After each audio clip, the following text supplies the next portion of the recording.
చిన్నప్పుడు మాకు పాటలా నేర్పేవారు ఒక మాట, వైద్యం అది. పెద్ద అయ్యే వరకు తెలియలేదు ఆ విషయం. వంకర టింకర ఆ వాణి తమ్ముడు షో నల్లా గురుడ్లమి నాకిస్తేతే అనేవారు. ఇలా చదివేవారు. సాయంత్రం బడి విడిచిపెట్టే ముందు 4 గంటలకే విడిచిపెట్టేవారు. అప్పట్లో ఇప్పుడు 8 నైట్ గొడవలు లేవు. 4 గంటలకు వదిలేసారు. అందులో కూడా చిన్నపిల్లలు వీళ్ళు 10ంటికి వచ్చారు. 10 to 4 ఎంత అండి? 6 గంటలు. అందులో గంట విశ్రాంతి ఉండేది. మళ్ళీ 5 గంటలే చదువు.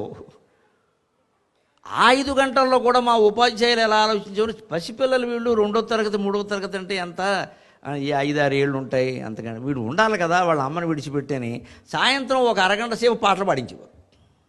ఆ పాటలన్నీ వైద్యాలు.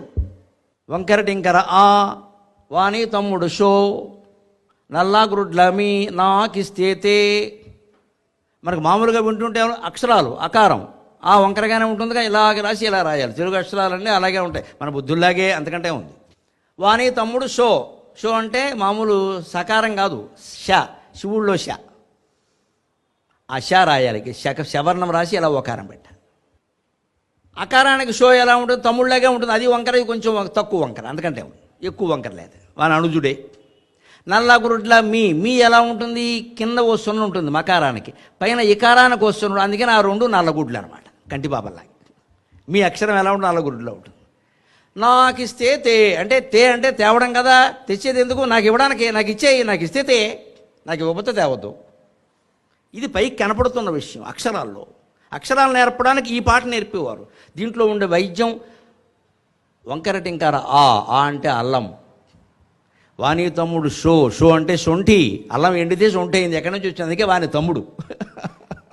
అల్లమే ఎండబడితే సొంఠి అయింది కదా, అందుకని వాని తమ్ముడు.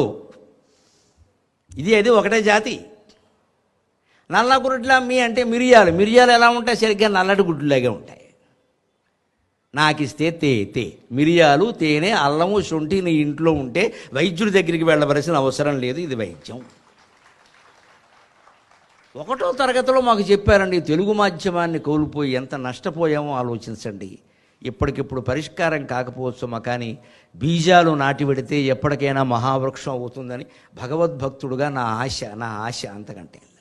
ఈ ఒక్క మాట చిన్నతనంలో మనం చెబితే పిల్లలకి అల్లము, సొంఠి, మిరియాలు, తేనె ఇంట్లో ఉంటే చాలా. ఎలా ఇంట్లో ఉంటే డబ్బాలో ఉండడం కాదుగా, వాడాలిగా, దాని అర్థం అది. ఇంట్లో ఉంటే నేను అందుకే కేజీకి పెట్టి ఇక్కడ పెట్టి దేవుడికి నైవేద్యం పెట్టి అయిపోయింది. ఇదే దిక్కుమాలిన ఆలోచన. అంటే కేజీ ఎందుకు దేవుడికి నైవేద్యం ఎందుకమ్మా? మిరియాలు, తేనె మనం తినాలి. రోజు పొద్దున్న సమయంలో ఇంత నిమ్మరసంలో తేనె ఒక చెంచా తేనె వేసి నిమ్మరసం సేవిస్తే జీవితంలో వైద్యానికి వెళ్ళవలసిన అవసరం. రొంప రాదు, దగ్గు రాదు, జ్వరం రాదు. నిమ్మరసం తేనె అంత గొప్పవి. మరి చెయ్యాలని తేనె ఇంట్లో ఉండాలి కదా. అప్పటికప్పుడు పోతావా? దగ్గు వచ్చింది, మిరియాలు వేసుకో. యాలకులు, లవంగాలు, ధనియాలు, జీలకర్ర, ఉసిరిబద్దలు, కరక్కాయ ఇవన్నీ ఇంట్లో ఉండేవేనండి. రూపాయి ఖర్చు లేదు. అది మానేసి మనం మొత్తం కొంచెం ముక్కు అనగానే doctor very doctor for cold. వాడు కోల్డ్ కాదు, అక్కడికి వెడితే హార్టో కోల్డ్ ఏంటి? ఇంతకీ ఈ వెధవరంప 4,000 రూపాయల బిళ్ళలు వాడినా వారం రోజుల వరకు తగ్గదు. వాడకపోయినా అంతే. వాడకుండా ఉండే ధైర్యం మనకు లేదు కదమ్మా. ఆ ధైర్యమే భగవద్భక్తి, ఆ ధైర్యమే జీవితం. ప్రతిదానికి ఓ బిళ్ళ వేసేయాలా? కాస్త ఆగలేవా? అంటే చిన్నదానికి కూడా శారీరకంగానే మనం తట్టుకోలేకపోతే మానసికంగా ఎలా తట్టుకుంటామండి? ఎండకి, వేడికి, కడుపు నొప్పికి, కాలి నొప్పికి, తలనొప్పికి తట్టుకోవాలి. అసలు మాట కూడా బయటికి రావద్దు. ఆ విషయం పోతుంది. 1 రోజుకి 2 రోజులకు అదే పోతుంది. తగ్గిపోయిన తర్వాత కావాలంటే వచ్చింది తగ్గిందని చెప్పచ్చు, గొడవ లేదు. అప్పుడు మానసికంగా కూడా దుఃఖాన్ని తట్టుకునే అలవాటు వస్తుంది. దీనికి తట్టుకోలేకపోతే దానికి తట్టుకోలేమండి. ఇంత గాలి వేయగానే కిటికీ మూసేసి, కాస్త ఎండ రాగానే కిటికీ అన్నీ మూసేస్తే బతుకంతా మూసుకోవడం అయింది ఇక్కడ.